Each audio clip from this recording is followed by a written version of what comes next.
बिस्मिल्लाहिर्रहमानिर्रहीम। अस्सलामु अलैकुम।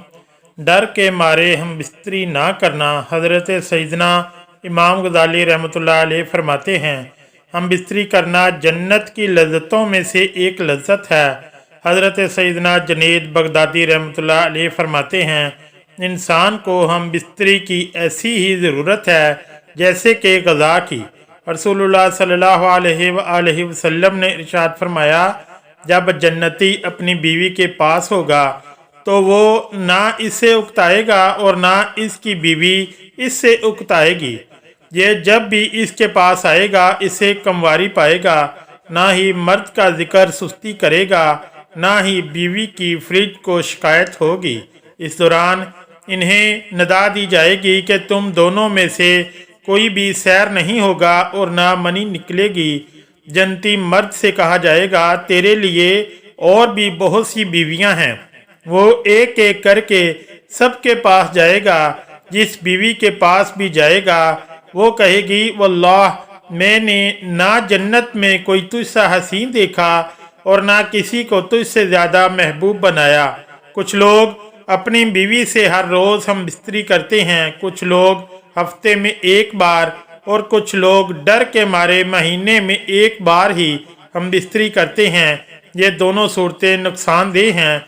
दौरान हम बिस्तरी अगर मर्द का इंजाल जल्द हो जाता हो तो इसे चाहिए कि चने ज़्यादा खाया करे। हम बिस्तरी के दौरान मर्द का अज़ू तनासल ढीला हो जाता हो तो इसे चाहिए कि हम बिस्तरी से पहले कुछ देर सो जाया करें, यानी नींद पूरी करके हम बिस्तरी किया करें।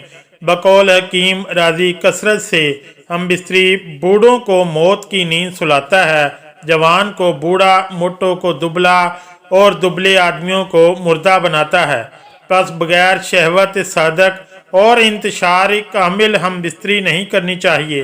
हर मर्द और औरत में शहवत यकसा नहीं होती। किसी मर्द में शहवत बहुत ज़्यादा और किसी मर्द में बहुत कम होती है, और यही हाल औरतों का है कि किसी औरत में शहवत ज़्यादा और किसी में बहुत कम होती है। जिस तरह मर्द का इरादा हम बिस्तरी करने का हो तो अपनी बीवी से सुबह ही इसका जिक्र कर दे ताकि वो अपने जिस्म को पाक व साफ कर ले और मोए सहार दूर कर ले और ख़ुद को आरास्ता कर ले। बेशतर इतला से औरत पर भी शौक़ हम बिस्तरी मस्तूर हो जाता है तो दोनों को हम बिस्तरी का पूरा लुत्फ़ और ज़रूर हासिल होता है।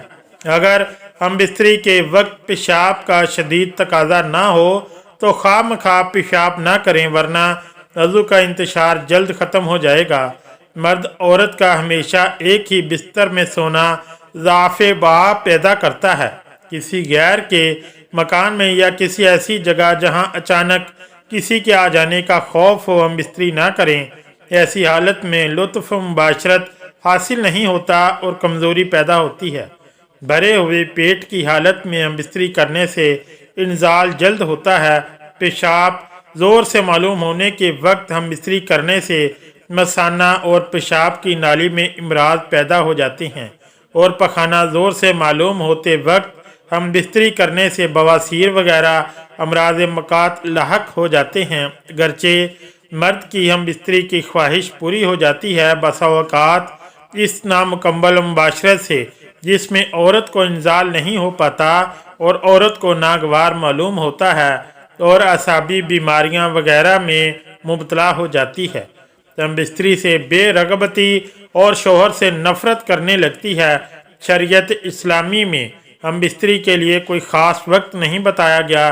शरीयत में अलावा नमाज के औक़ात के दिन और रात के हर हिस्से में हम बिस्तरी करना जायज़ है, लेकिन बुज़ुर्गों ने कुछ ऐसे औक़ात बताए हैं जिनमें हम बिस्तरी करना सेहत के लिए फ़ायदा मंद है। हज़रत इमाम गज़ाली रहमतुल्लाह अलैह अहयुल उलूम में उम्मुल मोमिनीन हज़रत आयशा सिद्दीक़ा रज़ियल्लाहु ताला अन्हा से रवायत है, फरमाती हैं रसूलुल्लाह सल्लल्लाहु अलैहि वसल्लम रात के आखिरी हिस्से में तकरीबन 2 बजे से लेकर फजर की आज़ान से पहले जब वितर की नमाज पढ़ चुके होते तो अगर आपको अपनी किसी बीवी की हाजत होती तो इनसे मुबाशरत फरमा देते। मुख्तलिफ अहादीस में मनकूल है کہ رسول صلی اللہ علیہ وآلہ وسلم عشاء کی نماز پڑھتے اور صرف عشاء کے وتر نہیں پڑھتے، پھر آپ کچھ گھنٹے آرام فرماتے اور پھر اٹھ بیٹھتے اور تہجد کی نماز پڑھتے اور کچھ نفل نمازیں ادا فرماتے اور آخر میں عشاء کے وتر پڑھتے۔ اس کے بعد اگر آپ کو اپنے کسی بیوی کی حاجت ہوتی تو ان سے مباشرت فرماتے، اگر حاجت نہ ہوتی تو آرام فرماتے، یہاں تک کہ حضرت بلال رضی اللہ تعالیٰ عنہ نماز فجر کے لیے اذان کے وقت آپ کو اطلاع دے دے۔ اس حدیث کی اتحاد امام غزالی رحمۃ اللہ علیہ فرماتے ہیں، رات کے پہلے حصے تقریباً رات 9 بجے سے 12 بجے کے درمیان میں صحبت کرنا مکروہ ہوا ہے، مگر گناہ نہیں، کیونکہ صحبت کے بعد پوری رات ناپاکی کی حالت میں سونا پڑے گا۔ حضرت امام فقیہ ابلیس رحمۃ اللہ علیہ اپنی کتاب استعاد الشریف میں نقل فرماتے ہیں، مباشرت کے لیے سب سے بہتر وقت رات کا آخری حصہ ہے، یعنی تقریباً رات 2 بجے سے 4 بجے کے درمیان، کیونکہ رات کے پہلے حصے میں پیٹ غذا سے بھرا ہوتا ہے اور بھرے پیٹ میں مباشرت کرنے سے صحت کو نقصان ہے، جبکہ رات کے آخری حصے میں صحبت کرنے سے فائدہ ہے۔ جیسے آدمی دن بھر کا تھکا ہوتا ہے اور رات کے پہلے حصے میں اس کی نیند ہو جاتی ہے، جس سے اس کے دن بھر کی تھکاوٹ دور ہو جاتی ہے۔ اس کے علاوہ دوسرا ایک فائدہ یہ بھی ہے کہ رات کے آخری حصے تک کھانا اچھی طرح ہضم ہو جاتا ہے۔ اتباع کی تحقیق کے مطابق پیٹ بھرا ہونے کی حالت میں مباشرت نہیں کرنی چاہیے کہ اس سے اولاد کند ذہن پیدا ہوتی ہے۔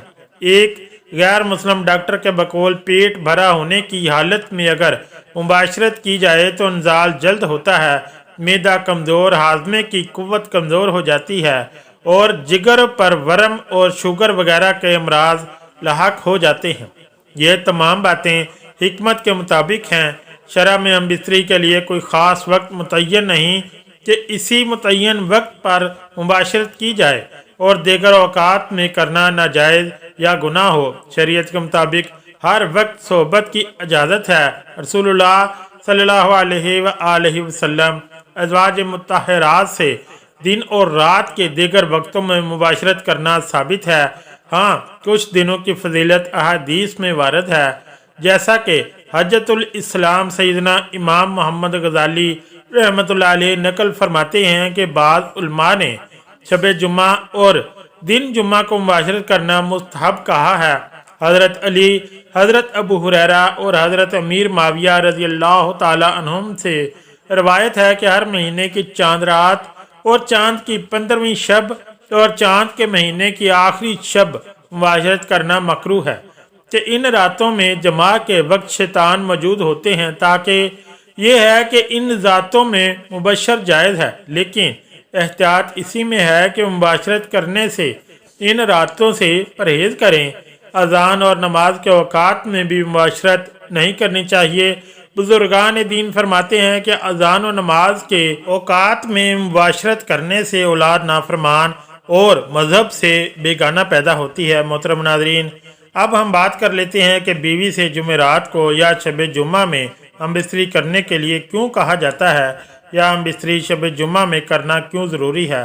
حضرت ابو ذر غفاری رضی اللہ تعالیٰ عنہ کا بیان ہے کہ رسول اللہ صلی اللہ علیہ وآلہ وسلم نے فرمایا، تمہارا بیوی سے ہم بستری کرنا بھی اللہ تعالیٰ کے ہاں صدقہ شمار ہوتا ہے۔ عرض کیا گیا، یا رسول اللہ، جب کوئی ہم میں سے بتقاضِ شہوت ہم بستری کرتا ہے تو اس میں بھی اجر مقرر ہے؟ یہ بات ہماری سمجھ میں نہیں آئی۔ رسول اللہ صلی اللہ علیہ وسلم نے فرمایا، مجھے بتاؤ، اگر کوئی شخص حرام طریقے سے اپنی حاجت پوری کرے گا تو وہ گنہگار ہوگا کہ نہیں؟